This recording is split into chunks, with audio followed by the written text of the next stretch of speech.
Assalamualaikum warahmatullahi wabarakatuh. Perkenalkan, nama saya Reza Anjariansyah, mahasiswa dari program studi Sistem Informasi Fakultas Teknologi Komunikasi dan Informatika Universitas Nasional. Pada kesempatan kali ini saya akan menjawab soal ujian tengah semester saya dengan mata kuliah Testing dan Implementasi Sistem dengan dosen pengampu Bapak Denny Hidayatullah, SE MMSI. Lanjut saja untuk soal yang pertama. Apa definisi dari istilah pengujian?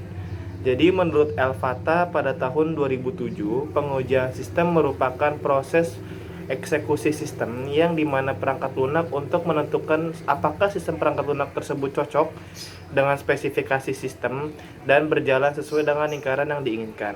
Jadi pengujian sistem ini seringkali diasosiasikan dengan pencarian bug, ya. Ketidaksempurnaan program, kesalahan pada basis program yang menyebabkan kegagalan pada eksekusi sistem perangkat lunak. Oke, lanjut saja soal nomor 2. Terdapat dua hal utama yang dalam pengujian, sebutkan dan jelaskan. Ada dua, yaitu pengujian dengan menggunakan data uji untuk menguji semua elemen program. Jadi data internal, ada loop, ada logika, keputusan, dan jalur. Jadi data uji ini dibuktikan dengan mengetahui struktur internal, ya.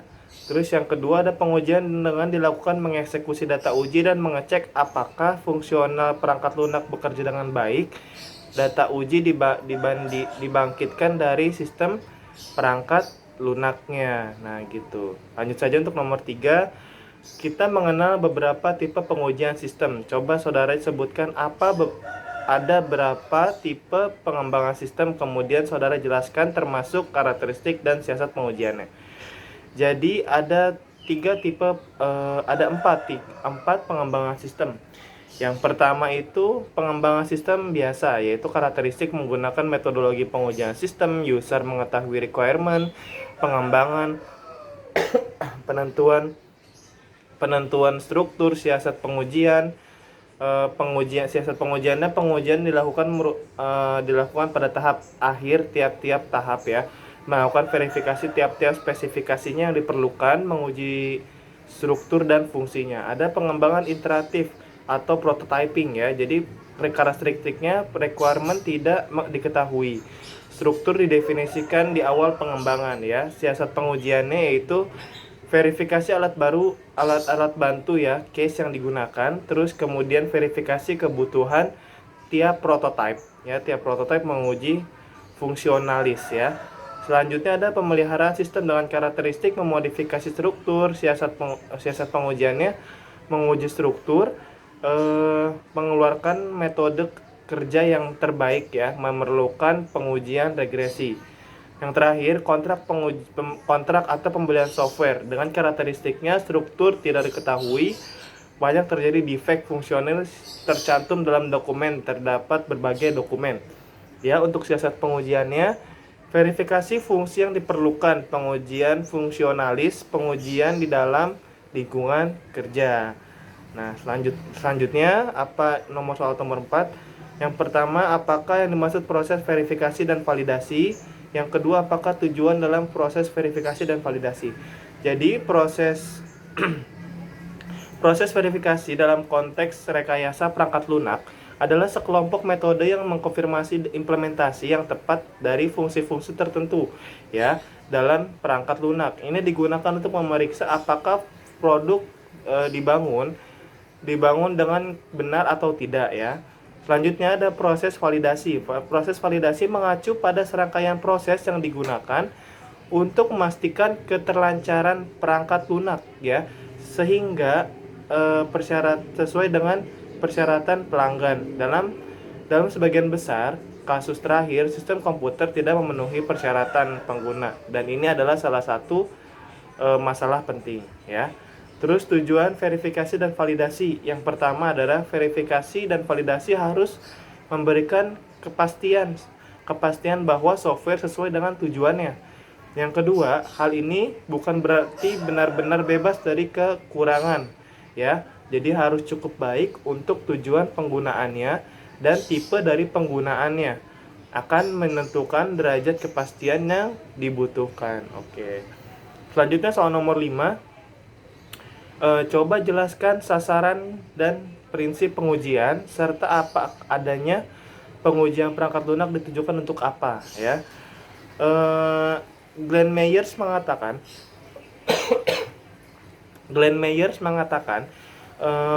beberapa aturan yang dia gunakan sebagai penjelasan tentang pengujian perangkat lunak. Yang pertama, pengujian itu adalah proses eksekusi suatu program dengan maksud menemukan kesalahan dari program tersebut.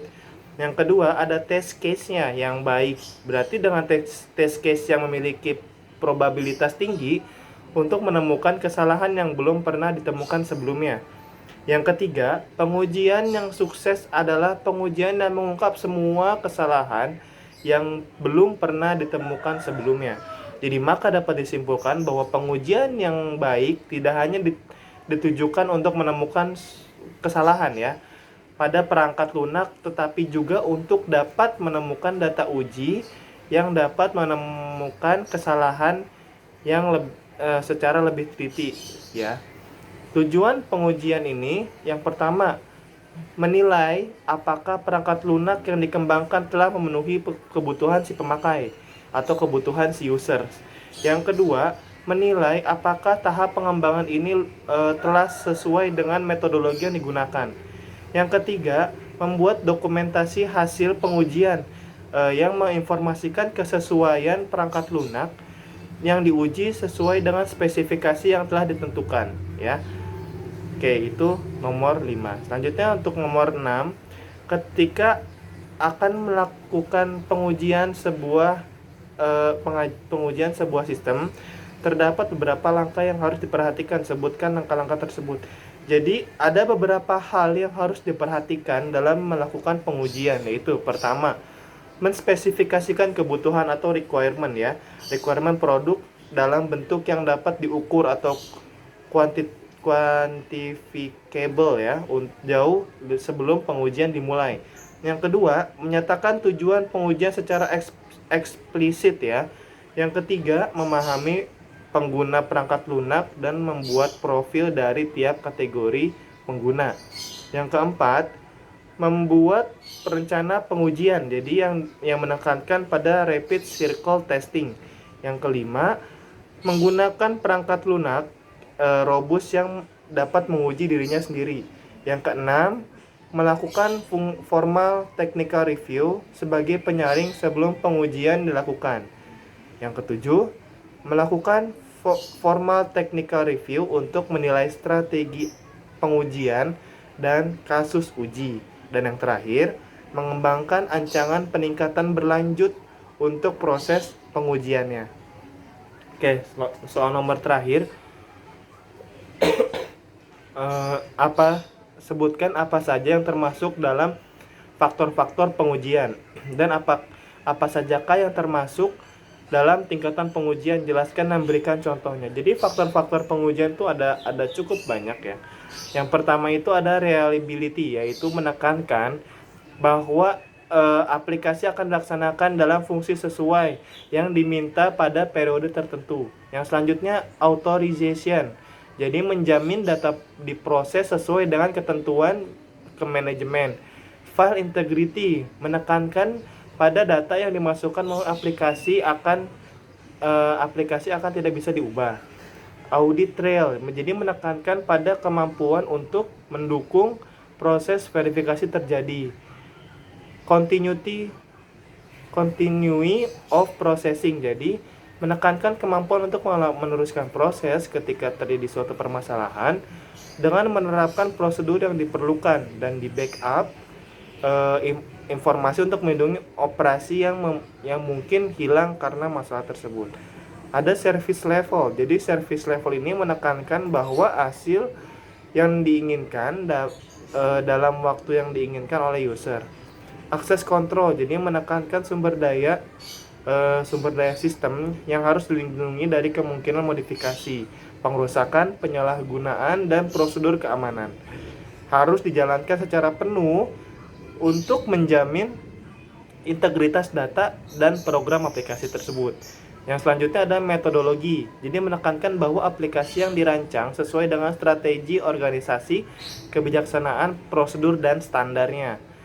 Ada juga correctness. Jadi menjamin pada data yang dimasukkan, proses, output yang dihasilkan dari aplikasi harus akurat dan lengkap.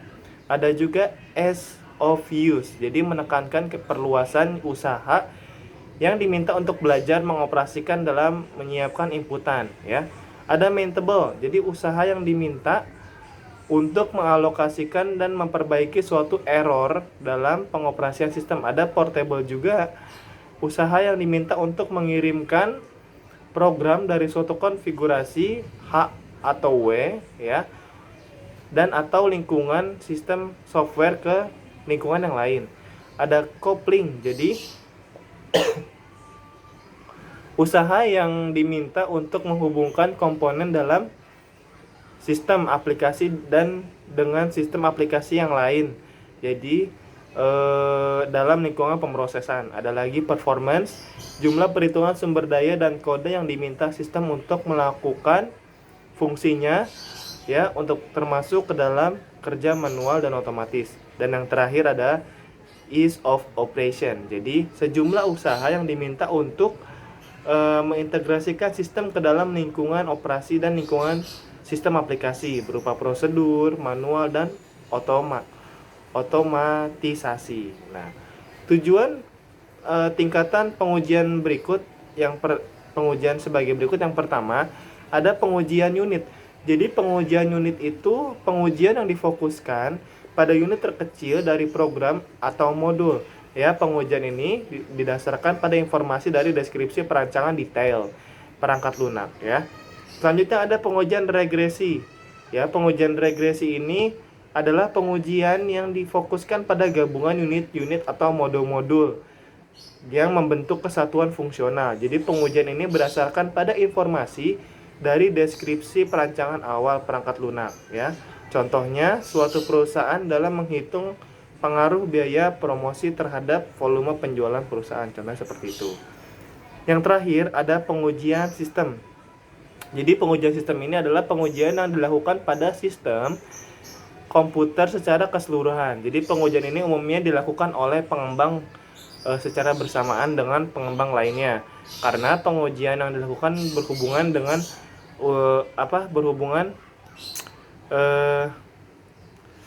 bersama dengan pengembang lain, karena pengujian ini berhubungan dengan elemen lain, ya, elemen lain perangkat lunak. Jadi pengujian ini dilakukan untuk menstimulasikan data salah satu atau data yang berpotensi salah pada antarmuka perangkat lunak, ya.